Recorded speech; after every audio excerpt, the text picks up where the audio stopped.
Hello guys, welcome back. The sound of magic episode number 4 ആണ് ഇവിടെ explain ചെയ്യാൻ പോകുന്നത്. ഈ ഒരു എപ്പിസോഡ് നിങ്ങൾ എന്തായാലും കണ്ടിരിക്കുന്ന ഒരു എപ്പിസോഡാണ്. കാരണം ത്രില്ലറും ആകാംക്ഷയും എല്ലാം കൂടിക്കലർന്ന ഒരിക്കലുള്ള എപ്പിസോഡ് തന്നെയാണ് കേട്ടോ. അപ്പോൾ നിങ്ങൾ ഫുള്ളായിട്ട് കാണാൻ ശ്രമിക്കുക. വീഡിയോനെ കുറിച്ചുള്ള എല്ലാ അഭിപ്രായവും താഴെ കമൻറ്റായി രേഖപ്പെടുത്താവുന്നതാണ്. ഇപ്പോൾ കുറച്ച് ദിവസമായി വീഡിയോസൊക്കെ ആയിട്ട് വേറൊന്നുമല്ല, കുറച്ച് തിരക്കിലായതുകൊണ്ടാണ് കേട്ടോ. പറഞ്ഞ് ബോറടിപ്പിക്കുന്നില്ല, നേരെ എപ്പിസോഡ് 4 നമുക്ക് നോക്കാം.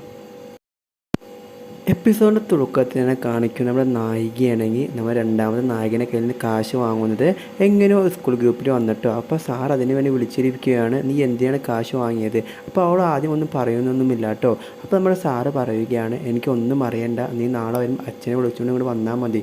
അപ്പോൾ അവൾ വിചാരിക്കും, അയ്യോ എൻ്റെ അച്ഛനെ ഇവിടെ ഒന്നും ഇല്ലല്ലോ, പിന്നെ ഞാൻ എങ്ങനെ വിളിച്ചുകൊണ്ട് വരും? അങ്ങനെ സാറ് അങ്ങനെ അവസാനമായിട്ട് പറയുകയാണ്, നാളെ വരും നീ എൻ്റെ അച്ഛനെ വിളിച്ചുകൊണ്ട് മാത്രം ഇവിടെ വന്നാൽ മതി എന്ന് പറയുകയാണ് കേട്ടോ. അങ്ങനെ ആകെ കൊഴിഞ്ഞ് പോവുകയാണ്. അങ്ങനെ അവൾ നേരെ ചെല്ലുന്നത് ആ ഒരു തീം പാർക്കിലോട്ടാണ് കേട്ടോ. അങ്ങനെ അവൾ അവൾ വീട്ടിലോട്ട് പോകാൻ നേരത്തായിരിക്കും അവളുടെ 2 ക്ലാസ്സിൽ പഠിക്കുന്ന ക്ലാസ്മേറ്റ്സ് വരികയാണ്. ഓഹോ, നീ എന്തിനാ ഇവിടെ വന്നത്? നീ ഇപ്പോഴും ആ മാജിക്കാരനെ പുറകെയാണോ? അവൻ ആരാണെന്ന് നിനക്ക് അറിയാൻ പാടില്ല എന്നൊക്കെ ചുമ്മാ ഇങ്ങനെ തട്ടി വിടുകയാണ്. അങ്ങനെ അവളാണെങ്കിൽ കുറേ നേരം ഇങ്ങനെ അവർ പറഞ്ഞ് കേട്ടിരുന്നതിന് ശേഷം അവിടെ നിന്ന് പോവുകയാണ്. ഇതേ സമയത്ത് അവർ രണ്ടുപേരും കൂടി നമ്മുടെ മെയിൻ നായകൻ്റെ ആ തീം പാർക്കിലുള്ള വീട്ടിലോട്ട് കയറുകയാണ് കേട്ടോ. കാരണം അവിടെ എന്തൊക്കെയോ വശപ്പശയ്ക്ക് ഇവൾക്ക് തോന്നുന്നത് കൊണ്ട് അവിടെ ക്യാമറ വെക്കാൻ വേണ്ടിയാണ് കയറുന്നത്. അങ്ങനെ അവളിങ്ങനെ ഒരു സ്ഥലത്ത് ഇങ്ങനെ ക്യാമറ ഇങ്ങനെ ഫിറ്റ് ചെയ്തുകൊണ്ടിരിക്കുമ്പോഴായിരിക്കും നമ്മൾ നായകൻ പെട്ടെന്ന് തന്നെ അങ്ങോട്ട് വരുന്നത്. നീ എന്താ ഇവിടെ ചെയ്യുന്നതെന്ന് ചോദിക്കുമ്പോൾ ഒന്നുമില്ല, അന്ന് പഠിപ്പിച്ച മാജിക്കിൻ്റെ പകുതി പഠിക്കാൻ വന്നാന്ന് അവൾ കള്ളം പറയുകയാണ് കേട്ടോ.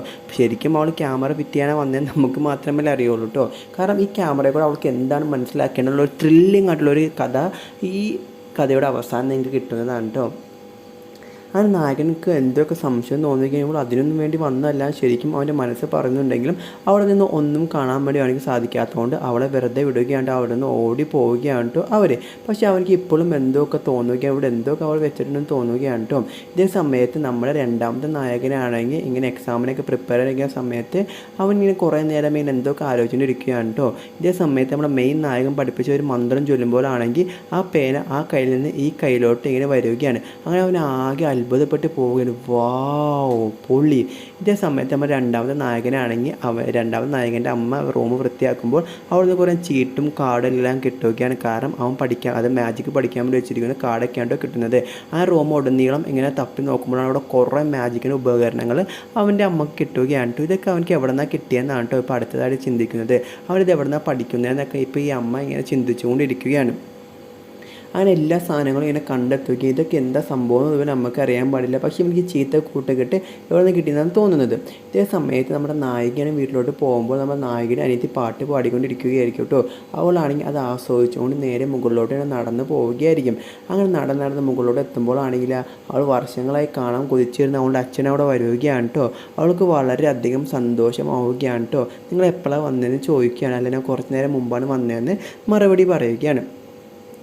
അങ്ങനെ അവർ കുറേ നേരം ഇങ്ങനെ സംസാരിച്ചതിന് ശേഷം അവരെല്ലാവരും കൂടി ഇരുന്ന് ഭക്ഷണമൊക്കെ ആസ്വദിച്ച് കഴിക്കുകയാണ്. അങ്ങനെ അച്ഛനോട് കാര്യങ്ങളെല്ലാം പറയുകയാണ് കേട്ടോ നമ്മുടെ നായിക. ഇതേ സമയത്ത് നമ്മുടെ രണ്ടാമത്തെ നായകനിൽ നിന്ന് വാങ്ങിയ എല്ലാ കാശും അവർക്ക് തിരിച്ചു കൊടുക്കാൻ വേണ്ടി ഒരു എൻവലപ്പിലൊക്കെ കാശ് ഇങ്ങനെ എടുത്ത് വെക്കുകയാണ് കേട്ടോ നമ്മുടെ നായിക. നാളെ എല്ലാം അവർക്ക് തിരിച്ചു കൊടുക്കണമെന്ന് വിചാരിച്ചാണ് കേട്ടോ ചെയ്യുന്നത്. അങ്ങനെ രാവിലെ ആവുകയാണ്. അപ്പോൾ അനിയത്തി വന്ന് പറയുകയാണ്, ചേച്ചി അച്ഛനെ കാണുന്നില്ല എന്ന് പറയുകയാണ്. അങ്ങനെ കാശ് നോക്കുമ്പോഴാണെങ്കിൽ ആ കാശും കാണുന്നില്ല. ആ കാശും എടുത്തുകൊണ്ട് നമ്മുടെ നായികയുടെ അച്ഛൻ അവരെ പറ്റിച്ചുകൊണ്ട് വീണ്ടും പോവുകയാണ് കേട്ടോ. വളരെ ക്രൂരനായ ഒരു മനുഷ്യനാണ്. കാരണം 2 മക്കളെ തനിച്ചാക്കിയിട്ടാണ് പോകുന്നത്. ഇതേ സമയത്ത് വീണ്ടും നമ്മുടെ നായികയെ സാർ വിളിച്ച് ഫയർ ചെയ്യുകയാണ്. നീ എന്തിനാ ഇതൊക്കെ ചെയ്തതെന്ന് ചോദിക്കുമ്പോൾ എല്ലാ കാര്യവും തുറന്ന് പറയുകയാണ്. കാരണം ഞാൻ എക്സാമിന് തോറ്റ് കൊടുത്തതെന്ന് അവൻ എനിക്ക് തന്നതാണ്, പിന്നെ കുറേ അസൈൻമെൻറ്റൊക്കെ എഴുതി തന്നതിന് ഞാൻ എനിക്ക് പ്രതിഫലമായിട്ട് തന്നതാണെന്ന് എല്ലാ കാര്യവും തുറന്ന് പറയുകയാണ് കേട്ടോ നമ്മുടെ നായിക സാറിനോട്. അടുത്തതായിട്ട് എന്താ നടക്കാൻ പോകുമെന്ന് നമുക്ക് കണ്ടു തന്നെ മനസ്സിലാക്കാവുന്ന ഒരു കാര്യമാണ്. കാരണം ഈ സാറ് വിളിച്ച് അവനെ ശിക്ഷിക്കുകയോ അവൻ്റെ വീട്ടിൽ പറയുമോ, ഇതെല്ലാം ഒരു ത്രില്ലിംഗ് ആയിട്ടുള്ളൊരു കാര്യമാണ് കേട്ടോ. ഇതേ സമയത്ത് നമ്മുടെ നായിക വീട്ടിലോട്ട് തിരിച്ചെത്തി കഴിയുമ്പോൾ ഒരു കോള് വരികയാണ്. അത് വേറെ ആരുടെയുമല്ല, അവളുടെ അച്ഛൻ്റെ തന്നെയാണ് കേട്ടോ. അവൻ്റെ അച്ഛൻ പറയുകയാണ്, നിൻ്റെ ബാഗിൽ നിന്ന് കുറച്ച് കാശ് ഞാൻ എടുത്തിട്ടുണ്ട്, അതിന് അടുത്ത പ്രാവശ്യം വരെ തരാട്ടോ. നമ്മുടെ നായികയ്ക്ക് ശരിക്കും ദേഷ്യം വരികയാണ്. കാരണം ഒരു അച്ഛൻ ചെയ്യാവുന്നതിലും ക്രൂരതയാണ് ഇവരോട് കാണിച്ചുകൊണ്ടിരിക്കുന്നത്. അപ്പോൾ നായിക പറയുകയാണ്, എന്നെ നിങ്ങൾ നോക്കണ്ട, നിങ്ങളുടെ ഇളയ മോളെ നിങ്ങൾക്ക് നോക്കിക്കൂടെ? ഞാൻ കളിച്ച് നടക്കേണ്ട പ്രായമാണ്, ഞാൻ ഇപ്പോൾ വളരെയധികം ഉത്തരവാദിത്തമാണ് എടുത്ത് വെച്ചിരിക്കുന്നത്, നിങ്ങൾക്ക് എങ്ങനെ തോന്നുന്നു എന്നോട് ഇങ്ങനെ കാണിക്കാൻ വേണ്ടി അച്ഛാ എന്ന് നമ്മുടെ നായിക വളരെ സങ്കടത്തോട് ചോദിക്കുകയാണ് കേട്ടോ. ഇതേ സമയത്ത് അച്ഛനാണെങ്കിൽ ഒരു മറുപടിയുമില്ല. കാരണം എന്ത് മറുപടി പറയാനാണ്? കാരണം ഇത്രയും വലിയ ദുഷ്ടനായ ഒരു അച്ഛനെ ഇതുവരെ ഞാൻ കണ്ടില്ല. മക്കളൊക്കെ ഇങ്ങനെ ഒഴിച്ചുകൊണ്ട് പോകുന്നതും. അങ്ങനെ പിറ്റേ ദിവസം അസംബ്ലി വിളിക്കുകയാണ്. ഈ വർഷം ഏറ്റവും നല്ല സ്വഭാവത്തിനുള്ള അവാർഡ് നമ്മൾ രണ്ടാമത്തെ നായകനെ അനൗൺസ് ചെയ്യുകയാണ്. അത് വേറൊന്നിനുമല്ല, വളരെയധികം സഹായത്തിന്, അതായത് നമ്മുടെ നായികയ്ക്ക് സഹായത്തിന് കാശ് കൊടുത്ത സഹായം, അതായത് പാവപ്പെട്ട കുട്ടികളെ കൊടുക്കുന്നിട്ട് ആക്കി മാറ്റുകയാണ് നമ്മുടെ സാറ്. കാരണം അവർ ഭയങ്കര ഇൻഫ്ലുവൻസ് ഉള്ള കുടുംബമായത്, നമ്മുടെ രണ്ടാമത്തെ നായകൻ്റെ ഇൻഫ്ലുവൻസ് ഉള്ള കുടുംബമായതുകൊണ്ട് അതങ്ങനെ മാറ്റുകയാണ്. അങ്ങനെ അവൾ എല്ലാവരും കളിയാക്കുകയാണ്, എല്ലാവരും പുച്ഛത്തോടു കൂടി നോക്കുകയാണ് കേട്ടോ. അവൾ ആകെ ഇല്ലാണ്ടായി പോവുകയാണ്. കാരണം എല്ലാവരും മുമ്പിൽ അവൾ അപമാനപ്പെട്ട് പോവുകയാണ് കേട്ടോ. അങ്ങനെ ഇപ്പോൾ രണ്ടാമത്തെ നായകനാണെങ്കിൽ നായികയോട് ചോദിക്കുകയാണ്, നിനക്കത് എല്ലാവരും തുറന്ന് പറഞ്ഞാൽ ഞാൻ ആരോട് പറയാനാ? ഞാൻ പറയണ ഒരാളോട് പറഞ്ഞു, സാറിനോട് പറഞ്ഞ്, പക്ഷേ അവരൊക്കെ നിനക്ക് അനുകൂലമായിട്ടല്ല നിന്നത്. ഞാൻ ആകെ നാണം കെട്ട ഒരു അവസ്ഥയിലാണ് ഇപ്പോൾ നിൽക്കുന്നത്. നിങ്ങളെപ്പോഴും അല്ലെങ്കിൽ എപ്പോഴും വലിയവർ തന്നെയാണല്ലോ, നീ എന്തീ പറയുന്നത്? ഞാനൊന്നും ചെയ്തിട്ടൊന്നുമില്ല, ഇതെൻ്റെ വീട്ടുകാർ ചെയ്തതായിരിക്കുമെന്ന് നമ്മുടെ രണ്ടാമത്തെ നായകൻ പറയുകയാണ്. എന്തായാലും എനിക്ക് ഒരുപാട് സന്തോഷമുണ്ട്, നീ നന്നായിട്ട് എൻ്റെ ജീവിതത്തിൽ നല്ലൊരു ഇതാക്കി തന്നല്ലോ എന്ന് ഇങ്ങനെ പറയുകയാണ് കേട്ടോ. അങ്ങനെ നമ്മുടെ നായികയ്ക്ക് നല്ല വിഷമം വരുകയാണ്. അങ്ങനെ അവൾ വീണ്ടും ആ തീം പാർക്കിലോട്ട് പോവുകയാണ് കേട്ടോ. ഇതേ സമയത്ത് നമ്മുടെ നായകന് വന്നിട്ട്, എന്താ നീ വിഷമിച്ചിരിക്കുന്നത്? അങ്ങനെയൊന്നും ഇല്ലയെന്ന് നമ്മുടെ നായിക പറയുകയാണ്. എന്തോ വിഷമമൊക്കെ ഉണ്ട്, നിനക്ക് എന്നോട് പറയാൻ പറ്റുമെങ്കിൽ പറ, നമുക്കത് തീർത്ത് തരാമെന്ന് പറയുകയാണ്. അങ്ങനെയൊന്നും ഇല്ലയെന്ന് നമ്മുടെ നായിക പറയുകയാണ് കേട്ടോ. ഇതേ സമയത്തായിരിക്കും നമ്മുടെ നായകൻ്റെ കൈമ ചോര പറ്റിയിരിക്കുന്നത് നമ്മുടെ നായികയുടെ ശ്രദ്ധയിൽ പെടുകയാണ്. ഇതെന്താ പറ്റിയെന്ന് ചോദിക്കുമ്പോൾ ഒന്നും പറ്റിയതല്ല, അത് വിടാ, ചുമ്മാ ഒരു കളറായതാന്ന് പറയുകയാണ്. അങ്ങനെ അതെല്ലാം കഴിഞ്ഞതിന് ശേഷം നമ്മുടെ ആ ക്യാമറ വെച്ചിരുന്ന ആ ഒരു സ്ഥലത്തോട്ട് അവൾ ചെല്ലുകയാണ്. ആ ക്യാമറയിൽ എന്തെങ്കിലും പതിഞ്ഞിട്ടുണ്ടോ എന്ന് നോക്കാൻ വേണ്ടിയാണ് ചെല്ലുന്നത്. അങ്ങനെ അവൾ നേരെ അതിൻ്റെ അകത്തോട്ട് കയറിയിട്ട് ആ ക്യാമറ അവിടെ നിന്ന് എടുക്കുകയാണ്. അപ്പോൾ അവിടെ സംസാരിക്കുന്ന ഒരു പാരറ്റ് ഉണ്ടാവില്ല. ആ പാരറ്റ് പറയുക, നീ ഇവിടെ നിന്ന് വേഗം പൊക്കോ, നീ എന്താ സാധനം എടുക്കുന്നതെന്നൊക്കെ ഇങ്ങനെ സംസാരിച്ചുകൊണ്ടിരിക്കുകയാണ് കേട്ടോ. അവൾ പറയുക, മിണ്ടി പോയിരുന്നു, മിണ്ടാണ്ടിരിക്കടിയെന്ന് ആ പാരറ്റിനോട് പറയുകയാണ് കേട്ടോ. അങ്ങനെ പാരറ്റ് ഇങ്ങനെ അലറുന്നത് കണ്ടിട്ട് അവൾക്ക് ശരിക്കും പേടിയാവുകയാണ്. അങ്ങനെ അവളാണെങ്കിൽ അവിടെ ഇങ്ങനെ ഓടി പോവുകയാണ്. അങ്ങനെ പിറ്റേ ദിവസമാണെങ്കിൽ നമ്മുടെ നായിക നല്ല നല്ല ഭക്ഷണമൊക്കെ വാങ്ങിക്കൊണ്ട് അന്തിക്ക് കൊടുക്കാൻ വേണ്ടി വരികയാണ് കേട്ടോ. ഇതേ സമയത്താണെങ്കിൽ അവിടെ ഒന്നും കാണാൻ സാധിക്കുന്നില്ല. അവളാണെങ്കിൽ ആകെ പേടിച്ച് പോവുകയാണ്. കുറേ പ്രാവശ്യം അവളുടെ പേര് വിളിച്ചെങ്കിലും അവൾ കേൾക്കുന്നില്ല കേട്ടോ. ഇതേ സമയത്ത് നമ്മുടെ നായകനാണെങ്കിൽ വളരെയധികം ഡിപ്രസ്ഡാണ്. കാരണം ഇന്നത്തെ ഇൻസിഡൻറ്റ് അവനെ ഭയങ്കരമായിട്ട് ഹെർട്ട് ചെയ്യുകയാണ് കേട്ടോ. അങ്ങനെ എക്സാമൊന്നും എഴുതാൻ പറ്റാത്ത സിറ്റുവേഷൻ ആയിരിക്കുകയാണ്. ഇതേ സമയത്ത് നമ്മുടെ നായികയാണെങ്കിൽ അവളുടെ അനിയത്തിനെ ഇങ്ങനെ അന്വേഷിച്ച് നടക്കുകയാണ്. എവിടെ പോയി എന്ന് അറിയാണ്ട് എല്ലാ സ്ഥലത്തും, അതായത് എല്ലാ പാലത്തിൻ്റെ മുകളിലൊക്കെ പോയിട്ട് അവൾ പേടിച്ചാണ് താഴത്തോട് നോക്കുന്നത് കേട്ടോ. ശരിക്കും പേടിച്ച് പോയിരിക്കുകയാണ് കേട്ടോ അവൾ. അങ്ങനെ അവൾ ആ ടൗൺ മൊത്തം ചുറ്റി നടന്നിങ്ങനെ അന്വേഷിച്ചുകൊണ്ട് ഇരിക്കുകയാണ്. ഇതേ സമയത്ത് രണ്ടുപേരും ഇരിക്കുമ്പോൾ അവരെ പോയി പിടിച്ച് നോക്കുമ്പോഴാണെങ്കിൽ അത് അവളുടെ അനിയത്തി അല്ലായിരിക്കും കേട്ടോ. അങ്ങനെ ഇതേ സമയത്ത് നമ്മുടെ നായകനാണെങ്കിൽ ആകെ ഭ്രാന്ത് പിടിച്ച് ഡിപ്രസ്ഡ് ആയിട്ട് ഭയങ്കര വിഷമത്തോടു കൂടി ആ ക്വസ്റ്റ്യൻ പേപ്പർ ഇങ്ങനെ ചുരുട്ടിക്കൂട്ടി കളയുകയാണ്. അവിടെ നിന്ന് എക്സാം എഴുതാണ്ട് എണിച്ച് പോവുകയാണ് കേട്ടോ. ഇതേ സമയത്ത് നമ്മുടെ നായിക ഒരു കോള് വരികയാണ്. മോൾ ഇവിടെ ഉണ്ട്, കാരണം അവളുടെ കൂട്ടുകാരിയുടെ വീട്ടിൽ പോയിരിക്കുകയായിരുന്നു കേട്ടോ. അവിടെ കിടന്ന് ഉറങ്ങിപ്പോയത് കൊണ്ട് നാളെ വിടാമെന്ന് പറഞ്ഞ് നമ്മുടെ നായികയെ വിളിച്ച് പറയുകയാണ്. ഇപ്പോഴാണ് അവൾക്കൊരു ആശ്വാസമായത്. അവൾ ആകെ പേടിച്ച് പോയിരുന്നു കേട്ടോ. ഇതേ സമയത്ത് നമ്മുടെ ആ ക്യാമറ എടുത്ത ആ കുട്ടിയാണെങ്കിൽ അതിൻ്റെ അകത്ത് എന്തെങ്കിലും കിട്ടിയിട്ടുണ്ടോ എന്ന് നോക്കാൻ വേണ്ടി നേരെ അതെടുത്ത് കമ്പ്യൂട്ടറിൽ കണക്ട് ചെയ്തിട്ട് നോക്കുകയാണ് എന്തെങ്കിലും അതിൻ്റെ അകത്ത് ഉണ്ടോ എന്ന്. പക്ഷെ അവൾ കണ്ടത് ആകെ അത്ഭുതപ്പെടുത്തി പോവുകയാണ്. അവൾ ഞെട്ടി പോവുകയാണ്. കാരണം ഇതിൻ്റെ അകത്ത് ഇങ്ങനെയൊക്കെയാണ് നടക്കുന്നതെന്ന് അവൾ ചിന്തിച്ച് പോവുകയാണ് കേട്ടോ. അവിടെ എന്താണ് നടക്കുന്നതെന്ന് നമുക്ക് ഈ കഥയുടെ അവസാനമാണ് കാണാൻ സാധിക്കുകയുള്ളൂ. കാരണം വേറെ ലെവലൊരു ത്രില്ലിംഗ് ആയിട്ടുള്ളൊരു കാര്യമാണ് മുഴുവനായിട്ട് കാണാൻ ശ്രമിക്കുക കേട്ടോ. അങ്ങനെ അതിനുശേഷം നേരെ നമ്മുടെ നായിക തീം പാർക്കിലോട്ട് പോവുകയാണ്. അങ്ങനെ നമ്മുടെ നായിക പറയുകയാണ്, എൻ്റെ കുട്ടിക്കാലം ഒരുപാട് മിസ് ചെയ്യുന്നുണ്ടെന്നൊക്കെ നമ്മുടെ നായകനോട് പറയുകയാണ് കേട്ടോ. ഇതേ സമയത്ത് നമ്മുടെ നായകൻ അവളോട് കാര്യം ചോദിക്കുന്നുണ്ട്, നിനക്ക് നിൻ്റെ പഴയ കാലത്തോടെ തിരിച്ചു പോകാൻ ആഗ്രഹമുണ്ടോ?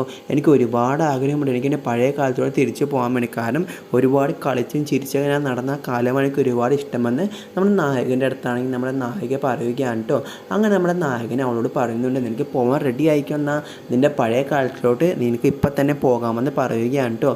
ചുമ്മാ കള്ളം പറയണ എന്തിനാ? ഇതേ സമയത്ത് ഒരു പേപ്പർ എടുത്തിട്ട് ഒരു പ്ലെയിൻ പോലെ ആക്കുകയാണ് കേട്ടോ നമ്മുടെ നായകൻ. അങ്ങനെ ആ പ്ലെയിനാണെങ്കിൽ നമ്മുടെ നായകനെ പറത്തി വിടുകയാണ്. അങ്ങനെ അത് പറന്ന് നമ്മുടെ നായികയുടെ പഴയ കാലത്തിലോട്ട് അവളെ കൊണ്ട് എത്തിക്കുകയാണ് കേട്ടോ. അങ്ങനെ അവൾ ആകെ ത്രില്ലടിച്ച് പോവുകയാണ്. കാരണം ആ തീം പാർക്കിൻ്റെ പഴയ അവസ്ഥ, അതായത് നമ്മുടെ നായിക ആ തീം പാർക്കിലാണ് പണ്ടൊക്കെ വന്ന് കളിച്ചുകൊണ്ടിരുന്നത് കേട്ടോ. അങ്ങനെ അവിടെ നിന്ന് കളിക്കുമ്പോഴാണ് അവിടെ പഴയ നായികയെ നമ്മുടെ ഇപ്പോഴത്തെ നായിക ചെന്ന് കാണുകയാണ്. കാരണം നമ്മുടെ നായികയുടെ പഴയ, അതായത് മുന്നത്തെ കാലത്തിലോട്ടാണ് പോയിരിക്കുന്നത് കേട്ടോ. അങ്ങനെ അവളോട് നിൽക്കുമ്പോൾ നമ്മുടെ നായികയെ ചെന്ന് ചോദിക്കുകയാണ്, നിൻ്റെ അമ്മേനെ തന്നെയാണ് വെയിറ്റ് ചെയ്ത് നിൽക്കുന്നതെന്ന് ചോദിക്കുകയാണ് കേട്ടോ. ശരിക്കും നമ്മുടെ നായിക തന്നെയാണ് അപ്പുറത്തും ഇപ്പുറത്തും നിൽക്കുന്നത്. അപ്പോൾ ആ കുട്ടി നായിക ചോദിക്കുകയാണ്, നിങ്ങൾക്കിത് എങ്ങനെ അറിയാം? എനിക്ക് നിന്നെക്കുറിച്ച് എല്ലാ കാര്യവും അറിയാം, നീ വളരെ അധികം സന്തോഷത്തിലാണല്ലോ. അതെ, നിങ്ങൾക്ക് ഇങ്ങനെ അറിയാമെന്നൊക്കെ എല്ലാ കാര്യവും ചോദിക്കുകയാണ്. ശരിക്കും നമ്മൾ രണ്ടുപേരും ഒരാളാണെന്ന് നമുക്ക് കഥ കാണുമ്പോൾ മനസ്സിലാവുന്നുണ്ടല്ലോ. ഇതേ സമയത്ത് നമ്മുടെ നായിക പറയുകയാണെങ്കിൽ ശരിക്കും ബോൾഡായിട്ടിരിക്കണം, ജീവിതത്തിൽ എന്ത് പ്രശ്നം വന്നാലും നീ അതെല്ലാം ഇത് ചെയ്യണമെന്ന് പറയുകയാണ്. വീണ്ടും അവളുടെ പുതിയ കാലത്തിലൂടെ നിന്ന് തിരിച്ച് വരികയാണ്. അങ്ങനെ അവൾ വളരെ അധികം സന്തോഷത്തിലാവുകയാണ് കേട്ടോ. കാരണം അവൾക്ക് വളരെയധികം സന്തോഷമായി അവളുടെ പഴയ കാലത്തിലോട്ട് പോയതിന് അവൾ ഒരുപാട് നന്ദിയൊക്കെ നമ്മുടെ നായകനോട് പറയുകയാണ്. അങ്ങനെ അവൾ മാജിക്ക് പഠിക്കാൻ വേണ്ടി തീരുമാനിക്കുകയാണ്. അങ്ങനെ ബോളൊക്കെ ഇങ്ങനെ റൊട്ടേറ്റ് ചെയ്തിരിക്കുമ്പോഴായിരിക്കും ഒരു പോലീസ് ഓഫീസർ അങ്ങോട്ട് വരുന്നത്. നിനക്ക് ഇയാളെ കണ്ട് പരിചയമുണ്ടോ എന്ന് ചോദിച്ചുകൊണ്ട് നമ്മുടെ നായകന് ഫോട്ടോ കാണിച്ചു കൊടുക്കുകയാണ് കേട്ടോ. അങ്ങനെ നമ്മുടെ നായികയാണെങ്കിൽ പെട്ടെന്ന് തന്നെ മനസ്സിലാവുന്നുണ്ടെങ്കിലും പേരൊന്നും പറഞ്ഞില്ല, എനിക്കറിയാൻ പാടില്ല എന്ന് പറഞ്ഞുകൊണ്ട് അവിടെ നിന്ന് പോവുകയാണ്. പക്ഷേ അവളുടെ മനസ്സിലുണ്ടാവും, എന്തിനാണ് ഈ പോലീസുകാർ ഇവനെ അന്വേഷിച്ച് നടക്കുന്നതെന്നൊക്കെ ആയിരിക്കും ഇപ്പോൾ മനസ്സിൽ. ഇതേ സമയത്താണെങ്കിൽ നമ്മുടെ ആ ക്യാമറയിൽ എന്താ കണ്ടതെന്ന് ഇവൾക്കറിയാം കേട്ടോ. നിൻ്റെ ആ മാജിക്കാരനെ കുറിച്ചുള്ള യഥാർത്ഥ രൂപം നിനക്ക് എന്താ അറിയണമെന്ന് വെച്ചാൽ നീ ഇത് കണ്ടു നോക്കുക, അവനെക്കുറിച്ച് നീ കണ്ടു കഴിഞ്ഞാൽ ആകെ ഞെട്ടിപ്പോകുന്നൊക്കെ പറയുകയാണ്. ശരിക്കും ആ പെൻഡ്രൈവിൻ്റെ അകത്ത് എന്ത് സംഭവം വന്നിരിക്കുന്നതെന്ന് നമുക്ക് വഴിയെ നോക്കാവുന്നതാണ് കേട്ടോ.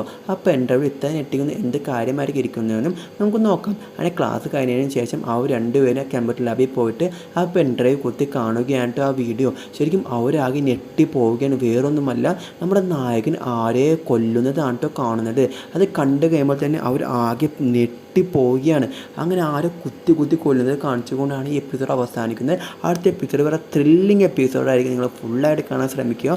വീഡിയോ ആദ്യമായിട്ട് കാണണമെങ്കിൽ ചാനൽ സബ്സ്ക്രൈബ് ചെയ്യുക, തൊട്ടടുത്ത ബെല്ലേക്കും എനേബിൾ ചെയ്യുക. വീഡിയോയെക്കുറിച്ചുള്ള എല്ലാ അഭിപ്രായവും നിങ്ങൾ താഴെ കമൻറ്റായിട്ട് ഇടാവുന്നതാണ്. അപ്പോൾ അടുത്ത എപ്പിസോഡായിട്ട് ഞാൻ വേഗം വരുന്നതായിരിക്കും. കുറച്ച് ലാഗൊക്കെ ആയിട്ടുണ്ട്, നിങ്ങൾ ദയവായി ക്ഷമിക്കുക. കാരണം എക്സാമും കാര്യങ്ങളൊക്കെ ആയതുകൊണ്ടാണ് കേട്ടോ. അപ്പോൾ നാളെ കാണാൻ വേണ്ടി കൂട്ടുകാർക്ക് എല്ലാവർക്കും ചെറിയൊരു ബൈ.